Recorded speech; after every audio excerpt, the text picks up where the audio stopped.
dans le jardin de l'archevêché et dans ce jardin, il y a un genre d'obélisque en la mémoire de Béthune Charron. Alors Béthune Charron, c'était un aristocrate dont le père faisait partie de la cour royale. Il a œuvré beaucoup pour la modernisation de l'agriculture, dont le colza et les lentilles. Il a aussi importé des races de boutons d'Espagne pour faire des croisements avec des races locales. C'était un homme très moderne. Alors ici, nous sommes toujours par ce beau soleil dans le jardin de l'archevêché, qui est toujours ici splendide dans la variété de ses fleurs. Et nous sommes samedi, et le samedi c'est le jour des mariages. Alors, bien sûr, pour capitale européenne 2028, qui se prépare par étapes. C'est un travail qui demande beaucoup d'investissement pour préparer cette grande manifestation qui a été un an, qui changera totalement l'image de la ville. Nous sommes ici devant la statue de Jacques Coeur. Jacques Coeur était un marchand.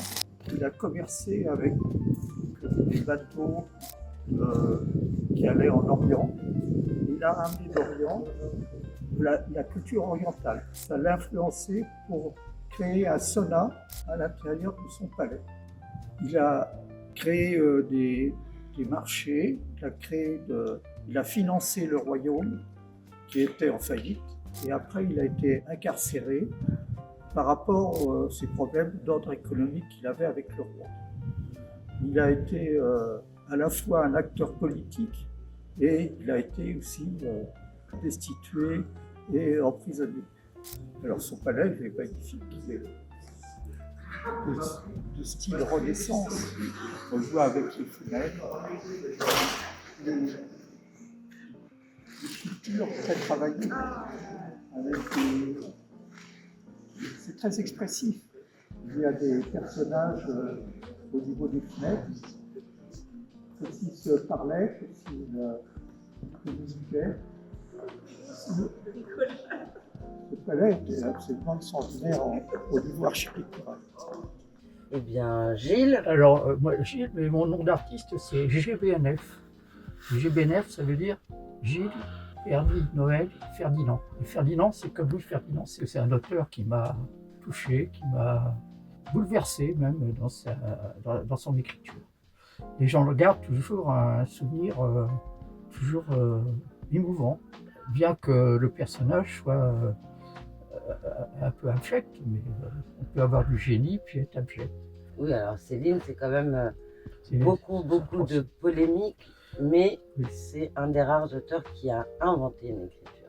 Et ça, c'est exceptionnel. Il a inventé un style. C'est rare. Et qui se lit de façon très concrète. C'est un peu comme dans un film.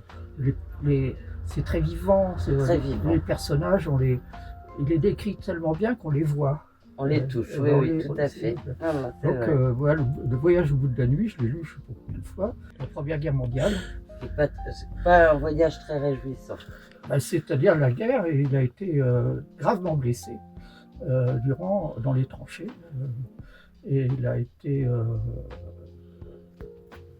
blessé, il avait un bras abîmé, etc. Il a failli pousser. Il passait justement, c'est par rapport à ces blessures qu'il a décrit la stupidité de la guerre. Voilà. Oui, c'est un livre pacifique. Hein. Oui, c'est un livre tout à fait pacifique. Bon. C'est un grand livre. Voilà. Oui. Et puis après, il a évolué dans des directions qui ont été vraiment dans la collaboration. Oui. Alors, mais il avait un côté anard, hein, parce que il avait été invité à Paris chez l'officier qui, je ne sais plus comment il s'appelle, Abetz, qui était à l'ambassade d'Allemagne, et il était invité avec un de ses copains qui a, durant le dîner, imité Hitler. Et c'était à mourir de rire, quoi. Et tout le monde était gêné, mais il y avait tellement de génie dans cette espèce de cette façon-là que les Allemands, ils ont dit c'est des artistes, on ne va pas les embêter. On pardonne. Oui, on pardonne. Alors maintenant, c'est à Marie-Pierre. Alors moi, je suis Marie-Pierre Siméon, bouquiniste rue Bourbonneau depuis plus de 20 ans, et ma boutique est mienne depuis 20 ans, la boutique Bouquinerie Passage.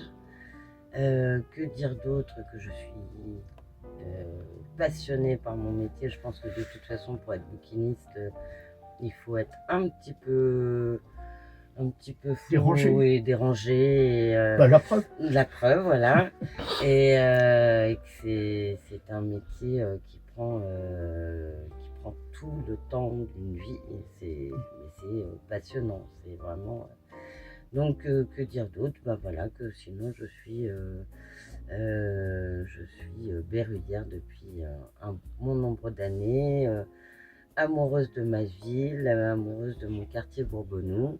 Et donc, du coup, vous avez pensé quoi de l'interview filmée, enfin que j'ai filmée et que j'ai réalisée le 24 août de mémoire, qui a été montée par Yves, et dans la version écrite, c'est par Lucas. Vous en avez pensé quoi de ces deux versions? Alors, je n'ai pas encore lu la version écrite.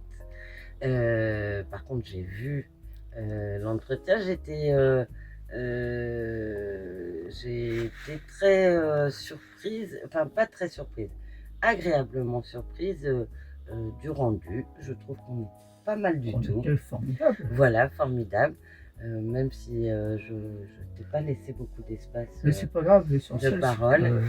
Il y a une passion commune qui est partagée. Je crois qu'en tout cas, on s'est retrouvés sur pas mal d'idées, de vision du monde, de vision du livre. D'ouverture intellectuelle.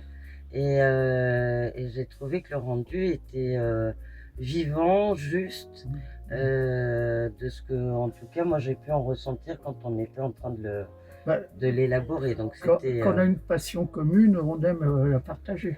Oui.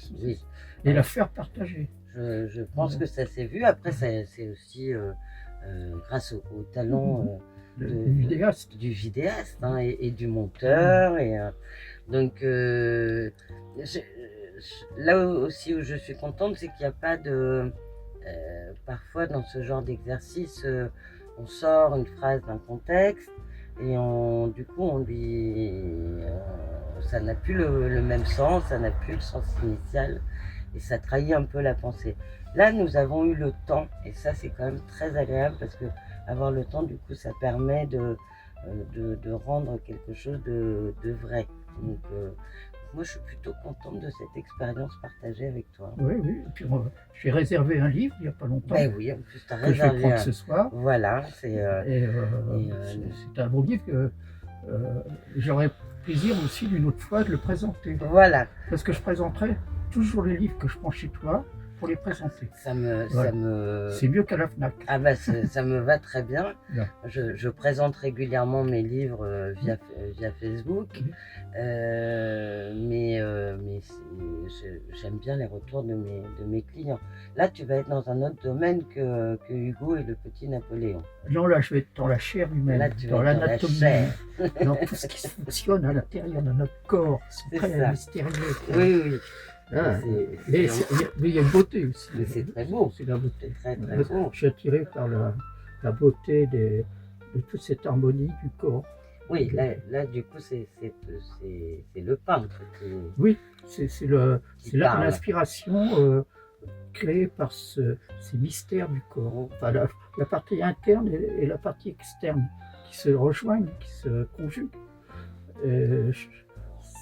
Beaucoup d'artistes ont été attirés par les corps, par l'anatomie aussi, parce que l'anatomie, c'est artistique. Oui, bien sûr. Le mouvement. Les muscles, les veines, les circuits sanguins, enfin tout ce qui fonctionne dans notre corps, tous les jours, à chaque instant. Et comment on peut...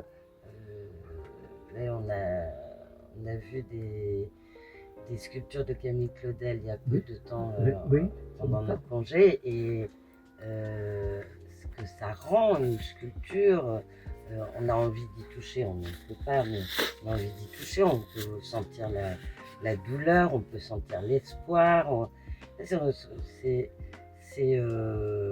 revient au sujet qu'on a abordé pendant l'entretien. C'est la culture nous amène et nous montre à voir des choses. Et l'anatomie, je comprends que ce soit très inspirant pour beaucoup d'artistes. Oui, non, parce que moi, j'ai besoin de thèmes, tu vois, pour les mixer, les travailler, puis je reconstruis quelque chose de nouveau. Et parfois, ça marche ou ça marche pas, quoi. Oui, mais il faut que tu te nourrisses, que tu assimiles. Il faut que d'abord je m'y mette. Ah, comme tout le monde. Déjà pour un feignant, c'est très dur. Et après, ça mature, ça se construit ou ça marche pas. Mais toujours, j'ai des sources d'inspiration extérieures. Et puis tu laisses du temps au temps. Tu nourris. Il ne faut pas que je me précipite parce que je ne sais pas me précipiter. Oui. Tu vois, je cherche, je tâtonne. Et puis des fois, quand ça éclot, je suis à peu près content. Oui. Mais il faut que ça éclot, ça touche, quoi, qu'il y a une résonance. Et justement, est-ce que cet après-midi patrimonial t'a inspiré?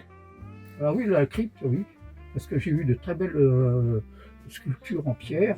La crypte de la cathédrale, c'est vraiment unique au monde, à mon avis. C'est vraiment quelque chose de... Alors en plus, il y a la crypte romane, qui est beaucoup plus intime. Mais j'aime bien la crypte, j'aime bien le roman. Oui, moi aussi.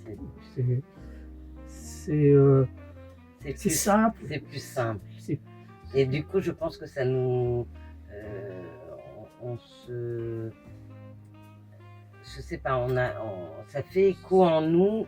On n'est pas pris par des choses... C'est moins sophistiqué. C'est moins sophistiqué. Et du coup, on est face à nous-mêmes dans le roman, je trouve. C'est simple. En même temps, il y a une gaieté. Enfin, oui. Je sais pas. Après, c'est une affaire de goût, mais j'aime bien le roman.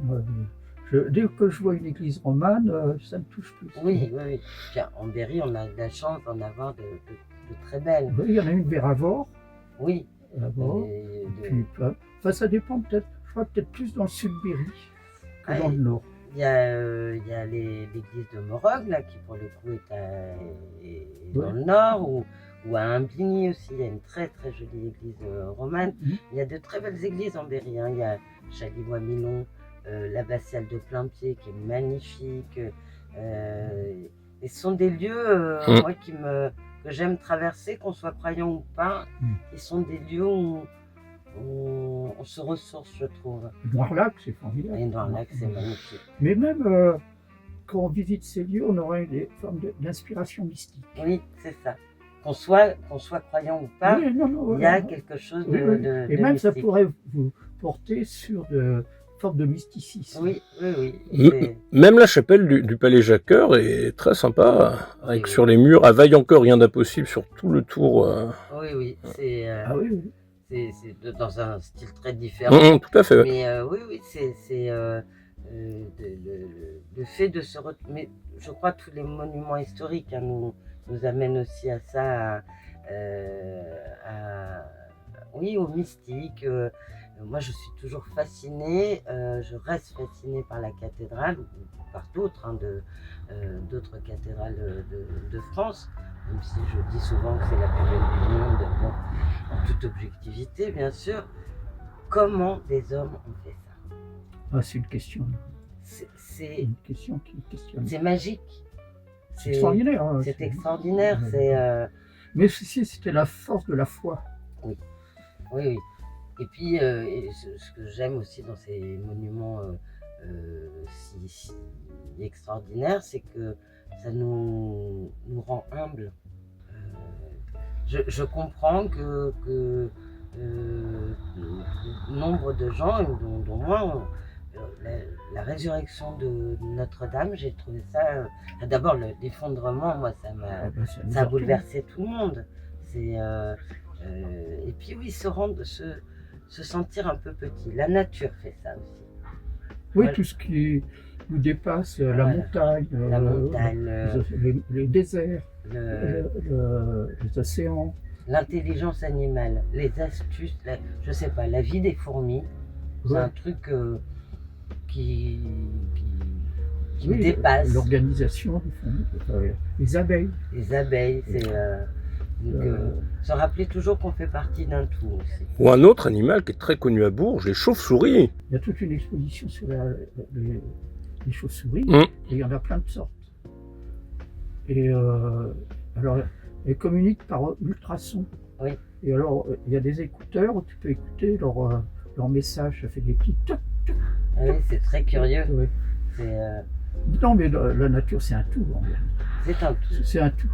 Et ceux qui la détruisent seront des criminels. Voilà, je veux dire que. Ce que tu il y a- disais sur la stupidité de la guerre. Puis là, en plus, détruire la nature, Ah oui, c'est un bien commun. c'est un bien commun, c'est se détruire à terme. Et, Et puis oui, c'est aussi ne pas avoir de vision du futur et ne penser qu'à soi et dans une immédiateté. Mais c'est se tirer une balle dans le pied. C'est quelque chose que. Là, on arrive à une limite qui va être irrémédiable. C'est-à-dire qu'on ne pourra pas faire marche arrière. La Terre va mourir. Enfin, je pense qu'elle va mourir, mais elle est tellement maltraitée qu'elle peut mourir. Oui, oui, ils vont souffrir davantage. Alors moi, je pense quand même qu'à un moment donné, l'humanité disparaîtra, mais pas la Terre. Et qu'on aura été si peu malin que... Parce que les conditions seront plus réunies pour qu'on puisse vivre. Ouais. Et que du coup, le monde continuera, mais sans nous. Mm. On aura peut-être mérité notre destin. Oui. Mais moi, je suis toujours très triste de me dire qu'il y a des animaux que nous connaissons et que les enfants, dans 2-3 générations, ne connaîtront pas. Oui. Il est peu probable là, que les hérissons disparaissent en 2050, qu'il n'y ait plus de hérissons. Oh, mais plein de des grenouilles. Et puis on en a déjà vu disparaître. Même par exemple les dodos. Oui, le dodo. Mm. Oui, oui. Oui, il faudrait peut-être qu'on s'attelle un petit peu à prendre des choses un peu en main et sérieusement. Ok, et puis donc, pour conclure, auriez-vous chacun un message à transmettre? À qui? Message. À ceux qui regardent. Message au monde. Comme on est dans une bouquinerie, et que là on est vraiment coucouné par les livres, la lecture, c'est un plaisir à la portée de tout le monde.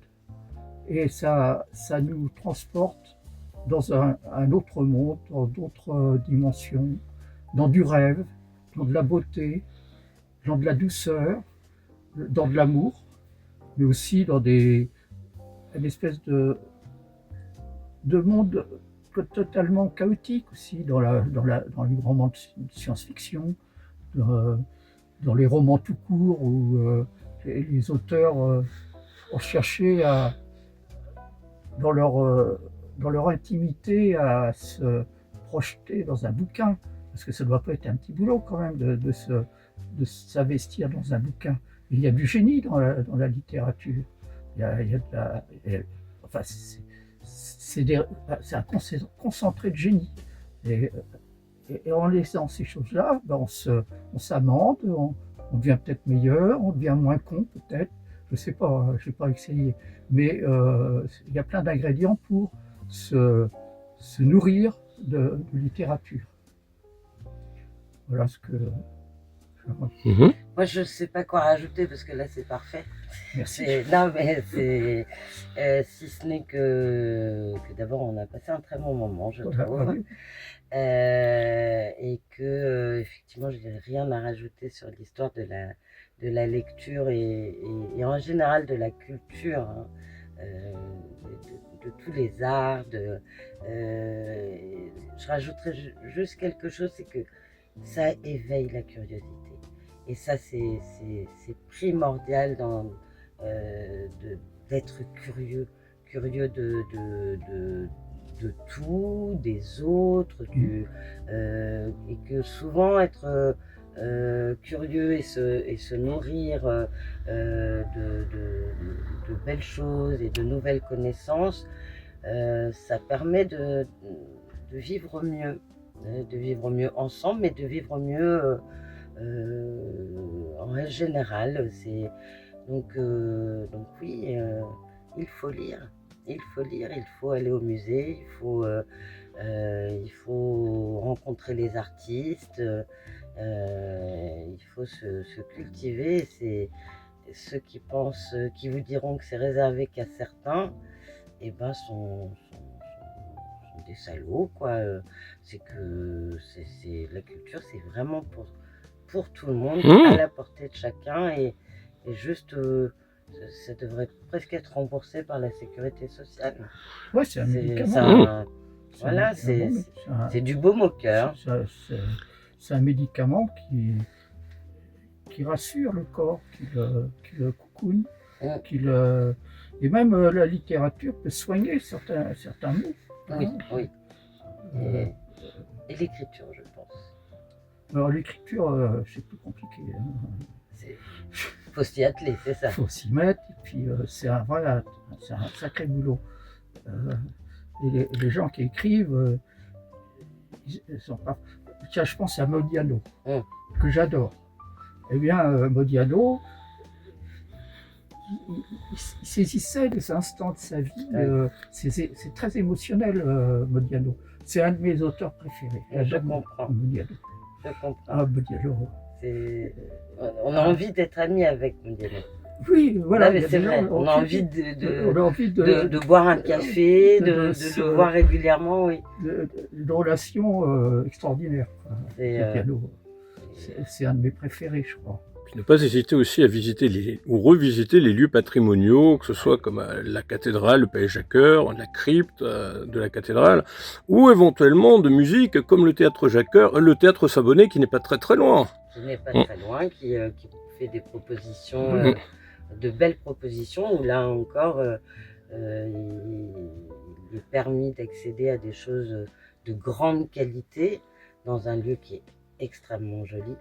Quel talent d'avoir fait un théâtre à l'italienne dans cette maison boulevard Clémenceau, et ça permet d'accéder, ça permet à certains qui n'auraient pas forcément osé passer la porte du classique, mais ils ne proposent pas que du classique, mais de se rendre compte que c'est drôlement beau, quoi.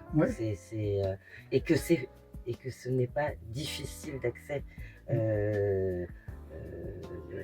L'oreille se fait très très vite à ce qui est beau. L'œil se fait très vite à ce qui est beau. Donc non, mais on a un patrimoine pas suffisamment reconnu. Pas forcément reconnu, suffisamment reconnu, mais existant. On a un beau patrimoine culturel dans notre jolie ville de Bourges. Moi, ça fait 10 ans que je suis à Bourges. En escale. En escale. En escale, voilà. Belle escale. Quand on fait l'escale, on découvre. Et là, je me suis mis à découvrir Bourges. Mais c'est un peu intime, c'est un peu caché. Il y a quelque chose, il y a une forme de retenue. Oui. On dit que Bourges, c'est un peu une ville fermée quand même. Les gens qui viennent de l'extérieur. Oui. Parce qu'ils ne font pas forcément l'effort de s'ouvrir et de chercher. C'est ce que je dis aux touristes qui m'interrogent sur Bourges, sur les gens de Bourges. Oui. Et je dis que les berrichons, en général, sont taiseux. Oui. Ils ne sont pas forcément des gens fiers de leur patrimoine. C'est pas le sud où on fanfaronne. Il y a une certaine retenue. Il y a une certaine retenue, mais que par contre, je les trouve en général assez faciles d'accès. Les gens, hein. Oui, oui. Et puis qu'en Berry, les gens ont une connaissance incroyable de leur patrimoine. Sur la moindre église, sur la moindre chapelle, sur le moindre village, il y a des monographies. Donc les Berrichons connaissent leur histoire. Mais, mais comme ce ne sont pas des gens forcément expansifs, du coup, c'est pas mis en exergue.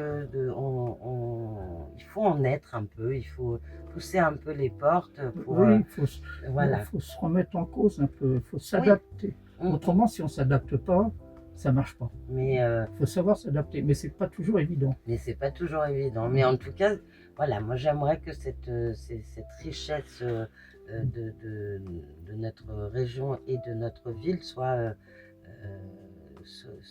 plus visible. Parce que pour moi, elle est évidente. Oui, oui. Mais quand on vient de l'extérieur, des fois, c'est pas automatique. Voilà, c'est ça. Il faut trouver les chemins. Non, mais moi, de traverse. J'ai une période de solitude dans Bourges terrible, à tel point que je me demandais si j'allais rester. Oui, oui. Mais je suis resté un peu contraint pour des contraintes matérielles. Mais j'aurais pu très bien partir. J'aurais peut-être dû partir, je sais pas. Enfin, tu t'es accroché en tout cas. Bah, tu as persévéré. Je me suis dit, bon, il faut faire quelque chose. Il faut agir, il faut interagir. C'est un effort. Oui, c'est ça. C'est un travail. C'est un travail, c'est ça. Et, en tout cas, là, pour moi, ça n'a pas été un effort. Oui. C'était un plaisir. Bah, l'un peut aller avec l'autre. Oui, c'est vrai. Un dernier mot pour la fin? Bah, merci à JMAG. Merci à JMAG.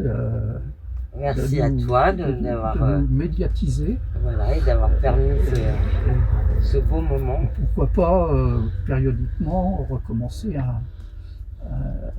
un travail de présentation.